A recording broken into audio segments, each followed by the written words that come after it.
Indian navy SSR medical assistant से संबंधित ये आपका बायोलॉजी का क्लास 4 है। अगला प्रश्न है, जीव विज्ञान शब्द का प्रयोग सर्वप्रथम किसने किया? सही आंसर है लेमार्क ट्रेविरेनस ने। जीव विज्ञान शब्द का प्रयोग सर्वप्रथम किसने किया? लेमार्क तथा ट्रेविरेनस। अगला प्रश्न है, जीव विज्ञान के जनक के नाम से किसे जाना जाता है? सही आंसर है अरस्तु, फादर ऑफ बायोलॉजी। जीव विज्ञान के जनक किसे कहते हैं? अरस्तु। अगला प्रश्न है, जंतु विज्ञान जूलॉजी के जनक कौन कहलाते हैं? अरस्तु। अगला प्रश्न है, वनस्पतिक विज्ञान बोटनी के जनक कौन कहलाते हैं? थियोफ्रेस्टस। वनस्पति विज्ञान के जनक कौन कहलाते हैं? थियोफ्रेस्टस।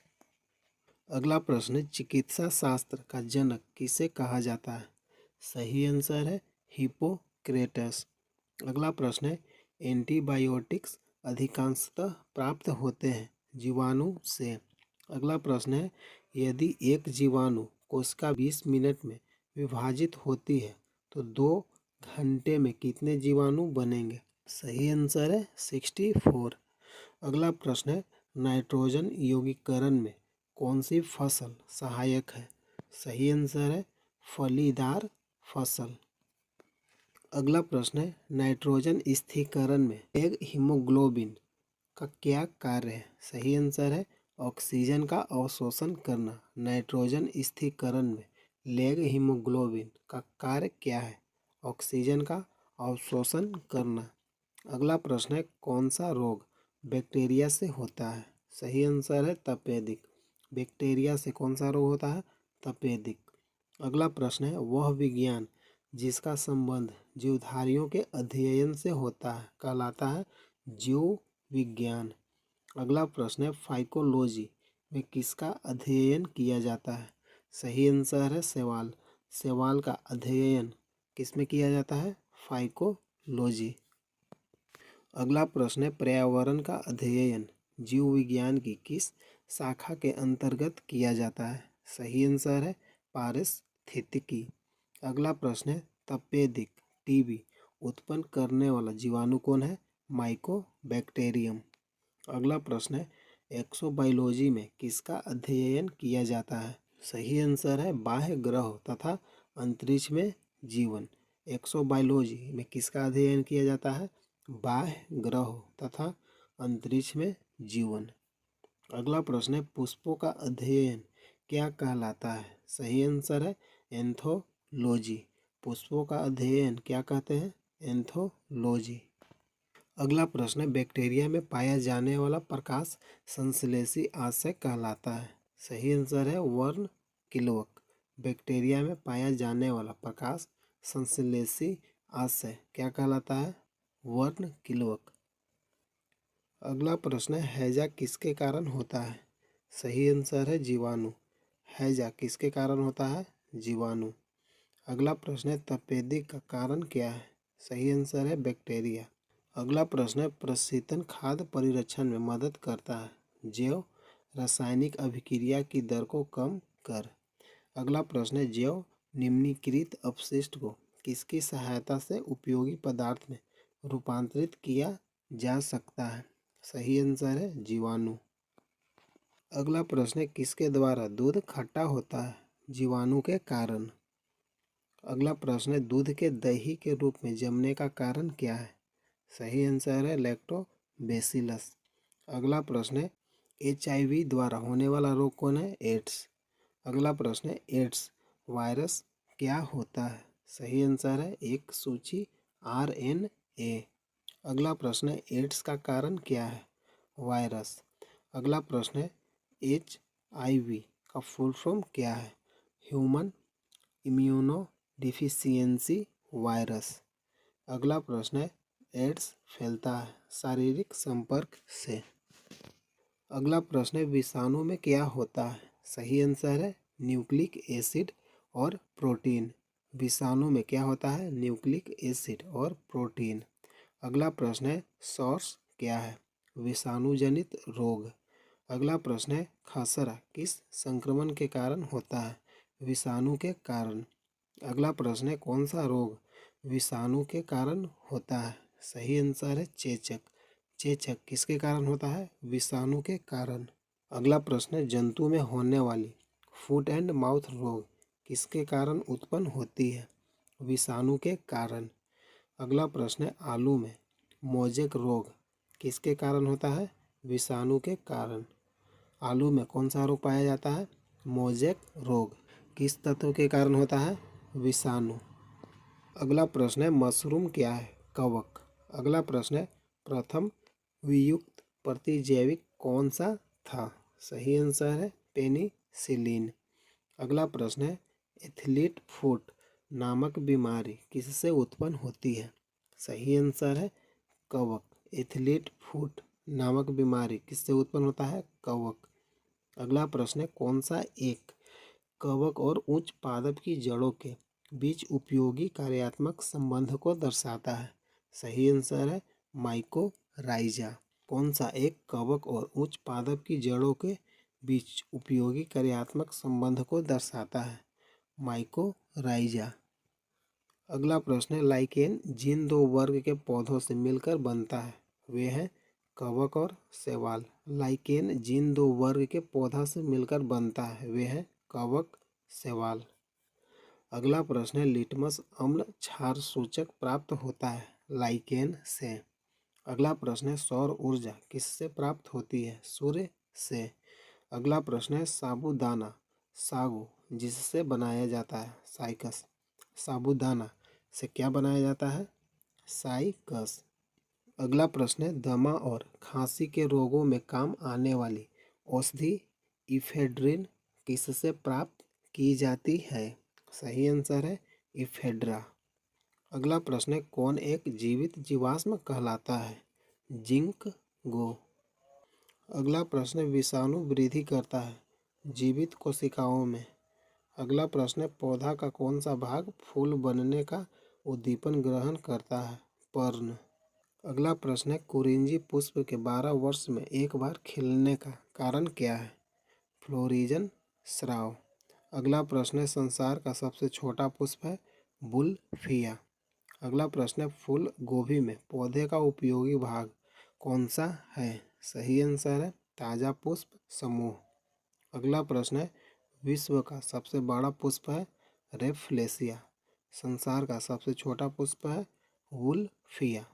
विश्व का सबसे बड़ा पुष्प है रेफलेसिया। अगला प्रश्न है जीवन चक्र की दृष्टि से पौधे का संपूर्ण महत्वपूर्ण अंग है पुष्प। अगला प्रश्न है प्याज में खाद्य भाग है प्याज में खाने वाला भाग है तना। अगला प्रश्न है आलू है रूपांतरित तना। अगला प्रश्न है तारपीन का तेल प्राप्त किया जाता है चीड़ से। अगला प्रश्न है सामान्य प्रयोग में आने वाला मसाला लौंग कहाँ से प्राप्त होता है? सही आंसर है फूल की कली से। अगला प्रश्न है हशीश पौधे से प्राप्त की जाती है यह बताइए कि वह पौधे के किस भाग से प्राप्त की जाती है? तने तथा नर पुष्प क्रम के निःस्राव से। अगला प्रश्न है प्रकाश संश्लेषण होता है केवल दिन में। अगला प्रश्न है प्रकाश संश्लेषण के लिए कौन सी गैस आवश्यक है? Carbon dioxide. अगला प्रश्न है पौधे और पेड़ का खाना तैयार करने की प्रक्रिया कहलाती है फोटोसिंथेसिस। अगला प्रश्न है किस वनस्पति खाद्य में अधिकतम प्रोटीन होता है? सोयाबीन। अगला प्रश्न है सिनकोना की छाल से प्राप्त औषधि को मलेरिया उपचार के लिए प्रयुक्त किया जाता था। जिस कृत्रिम औषधि ने इस प्राकृतिक उत्पादक को प्रतिस्थापित किया वह है क्लोरोक्विन। अगला प्रश्न है कौन सी फसल मृदा को नाइट्रोजन से भरपूर कर देती है? मटर। अगला प्रश्न है किस पेड़ की छाल मसाले को नाइट्रोजन से भरपूर कर देती है? दालचीनी। अगला प्रश्न है चंदन के पेड़ को क्या माना जाता है? आंशिक मूल परजीवी। अगला प्रश्न है नर पुष्प तथा स्त्री पुष्प दोनों को जन्म देने वाले पादप कहलाते हैं उभयलिंगाश्रयी। अगला प्रश्न है पत्ती के लाल नारंगी और पीला रंग का कारण होता है? कैरोटीनोइड। अगला प्रश्न है गेहूँ, जौ, नींबू, राई, नारंगी और बाजरा संबंधित है 3 पादप परिवारों से। अगला प्रश्न है बांस को किसमें वर्गीकृत किया जाता है? घास। अगला प्रश्न है धनिया में उपयोगी अंश होता है? पत्ते और सूखे फल। अगला प्रश्न है बांस को किसमें वर्गीकृत किया जाता है? घास में। अगला प्रश्न है धनिया में उपयोगी अंश होता है? पत्ते और सूखे फल। अगला प्रश्न है जैव ईंधन किसके बीज से प्राप्त होता है? जैट्रोफा।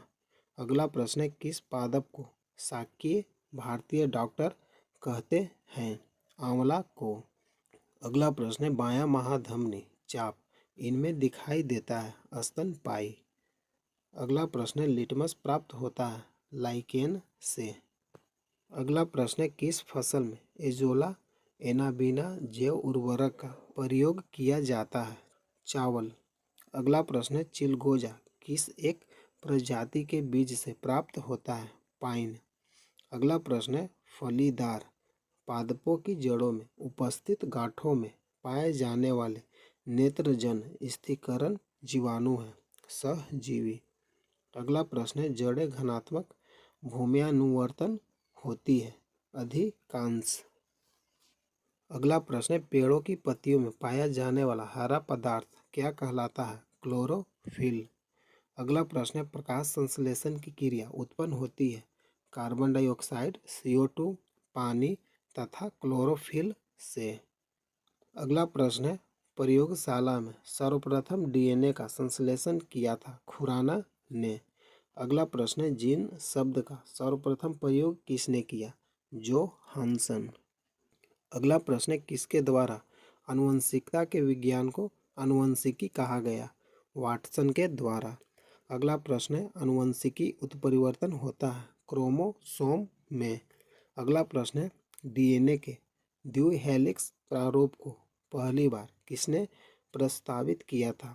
वाटसन और क्रिक ने। अगला प्रश्न है कोशिका की आत्महत्या की थैली कहलाता है? लाइसोसोम। कोशिका की आत्महत्या की थैली किसे कहते हैं? लाइसोसोम। अगला प्रश्न है लाइसोसोम में पाया जाने वाला वह एंजाइम जिनमें जीव द्रव को घुला देने या नष्ट कर देने की क्षमता होती है कहलाता है? Hydrolytic enzyme. अगला प्रश्न है 80% से अधिक सेल कोशिका में पाया जाने वाला पदार्थ है? जल। अगला प्रश्न है किसकी उपस्थिति के कारण किसी पादप कोशिका और पशु कोशिका में अंतर पाया जाता है? कोशिका भित्ति के कारण। अगला प्रश्न है गोल्जी काय का प्रमुख कार्य है? स्रावी। अगला प्रश्न है एक काष्ठीय पौधे की आंतरिक छाल का मुख्य कार्य क्या है? सही आंसर है पत्तियों से पौधे के अन्य भागों को खाद्य परिवहन करना। अगला प्रश्न है संवहनी पौधे में पानी ऊपर किससे जाता है? सही आंसर है जाइलम टिश्यू के द्वारा। संवहनी पौधे में पानी ऊपर किस माध्यम से जाता है? जाइलम टिश्यू के द्वारा। अगला प्रश्न है किस भारतीय वैज्ञानिक ने पादपों में जल की लंबी दूरी के अभिगमन का सिद्धांत प्रस्तुत किया? जेसी बोस। अगला प्रश्न है संसार का सबसे बड़ा पारितंत्र है? सागर। अगला प्रश्न है मृदा अपरदन रोका जा सकता है वनोरोपण द्वारा? वन को रोपकर। अगला प्रश्न है जब हम बकरी का मांस खाते हैं तब हम द्वितीयक उपभोक्ता कहलाते हैं? अगला प्रश्न है हाइड्रोफाइट कहते हैं एक जलीय पौधे को? हाइड्रोफाइट किसे कहते हैं? जलीय पौधे को। अगला प्रश्न है मरुदभिद पौधा है? करील। मरुदभिद पौधा है? करील। अगला प्रश्न है पर्यावरण के अजैव अवयव का उदाहरण है? वायु। पर्यावरण के अजैव अवयव का उदाहरण है? वायु। अगला प्रश्न है हाइड्रोपोनिक्स संबंधित है? मिट्टी के बिना पौधे की वृद्धि से। हाइड्रोपोनिक्स संबंधित है मिट्टी के बिना पौधे की वृद्धि से। अगर वीडियो अच्छा लगा लाइक कीजिए, शेयर कीजिए, चैनल को सब्सक्राइब कीजिए। जय हिंद, जय भारत।